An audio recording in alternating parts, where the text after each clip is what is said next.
लड़ रही है। इसके साथ ही हमने टिकट बंटवारे के मामले में भी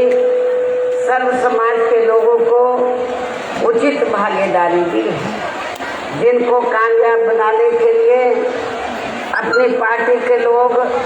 पूरे जी जान से लगे हैं। हालांकि आज यहाँ आपकी इकट्ठा हुई अपार भीड़, खराब मौसम होने के बावजूद भी आज यहाँ आपकी इकट्ठा हुई अपार भीड़ व भीड़ के जबरदस्त जो उसको भी देखकर अब मुझे भी ये काफी हद तक भरोसा हो गया है कि पिछली बार की तरह इस बार भी आप लोग अपने प्रदेश से यहाँ लोकसभा चुनाव में अपनी पार्टी का बेहतर रिजल्ट जरूर लाएंगे। इसके लिए अब मैं आप लोगों का ध्यान कुछ जरूरी बातों की तरफ दिलाना चाहती हूँ और इस संबंध में विशेषकर मैं कांग्रेस, बीजेपी व इनके अन्य सभी सहयोगी दलों के बारे में ये कहना चाहूँगी कि आज़ादी के बाद शुरू हुए केंद्र व देश के काफी राज्यों में भी ज़्यादातर सरकार यहाँ कांग्रेस पार्टी के हाथों में केंद्रित रही है, किंतु इनकी अधिकांश मामलों में रही गलत नीतियों एवं गलत कार्य प्रणाली आदि की वजह से ही फिर इस पार्टी को केंद्र व काफी राज्यों की भी सत्ता से बाहर होना पड़ा है तथा यही स्थिति इनकी सहयोगी पार्टियों की भी बनी रही है, जिसके कारण ही फिर पिछले कुछ वर्षों से भारतीय जनता पार्टी व इनके सहयोगी दल केंद्र एवं काफी राज्यों की भी सत्ता में काबिज हो गए, लेकिन इनकी भी ज़्यादातर रही जातिवादी, पूंजीवादी, संकीर्ण, सांप्रदायिक व द्वेषपूर्ण नीतियों एवं कार्य प्रणाली आदि से तथा इनकी कतरी व करनी में भी काफ़ी अंतर होने की वजह से अब ऐसा लगता है कि इस बार ये पार्टी भी यानी कि भारतीय जनता पार्टी भी केंद्र की सत्ता में आसानी से वापस आने वाली नहीं है। बशर्ते यदि ये चुनाव इस बार फ्री एंड फेयर होता है तथा आम चर्चा के मुताबिक वोटिंग मशीनों में भी कोई गड़बड़ी आदि नहीं की जाती है और वैसे भी इस बार चुनाव में इनकी कोई भी पुरानी व नई चल रही नाटकबाजी, जुमलेबाजी व गारंटी आदि काम में आने वाली नहीं है, क्योंकि अब देश की जनता काफ़ी हद तक इस बात को समझ चुकी है कि इनकी पार्टी ने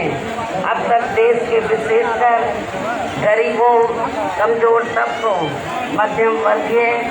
एवं अन्य मेहनतकश लोगों को जो इन्हें अच्छे दिन दिखाने के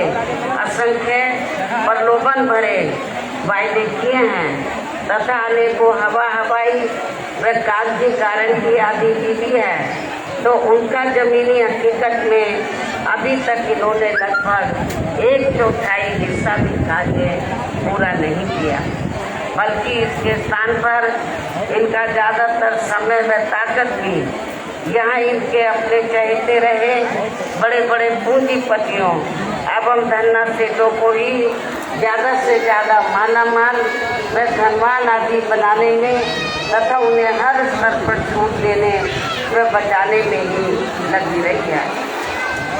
जिनके अधिकांश आर्थिक सहयोग से ही ये पार्टी व अन्य पार्टियां भी अपना संगठन चलाती हैं तथा चुनाव आदि भी लड़ाती हैं, जिसका काफ़ी कुछ खुलासा बॉन्ड की आई रिपोर्ट से भी हो जाता है। इस संबंध में वैसे आप लोगों को ये मालूम है कि अभी कुछ दिन पहले माननीय सुप्रीम कोर्ट ने बॉन्ड के मामले में जो रिपोर्ट उजागर की है कि किन किन पार्टियों ने बड़े बड़े पूंजीपतियों व धन्ना सेठों से पैसा लिया है, जो ये रिपोर्ट उजागर की है, तो उस रिपोर्ट के उजागर होने के बाद आप लोगों ने देखा होगा कि जितनी भी पार्टियां हैं तो सभी पार्टियों ने तो बॉन्ड के जरिए तो बड़े बड़े पूंजीपतियों व धन्ना सेठों से पैसा लिया है, लेकिन पूरे देश में बहुजन समाज पार्टी ही अकेली एक ऐसी पार्टी है जिसने बॉन्ड के जरिए किसी भी पूंजीपति से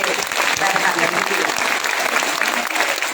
और आप लोगों को ये मालूम है कि हमारी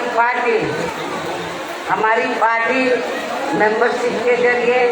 मेरे जन्मदिन के मौके पर आपसे दूसरी पार्टियों की तरह बड़े बड़े पूंजीपतियों व धन्ना सेठों से पैसा अभी नहीं लेती है। इसके साथ ही अब ऐसा लगता है कि कांग्रेस पार्टी की तरह ही बीजेपी ने भी केंद्र की तमाम सरकारी जांच एजेंसियों का ज़्यादातर राजनीतिकरण ही कर दिया है। इसके अलावा देश के किसान वर्ग भी वर्तमान बीजेपी की सरकार ने शुरू से ही अपनी विभिन्न समस्याओं को लेकर काफ़ी ज़्यादा दुखी व परेशान रहे हैं और अभी भी हैं। जबकि यूपी में 4 बार हमारी पार्टी की रही सरकार ने इनके हितों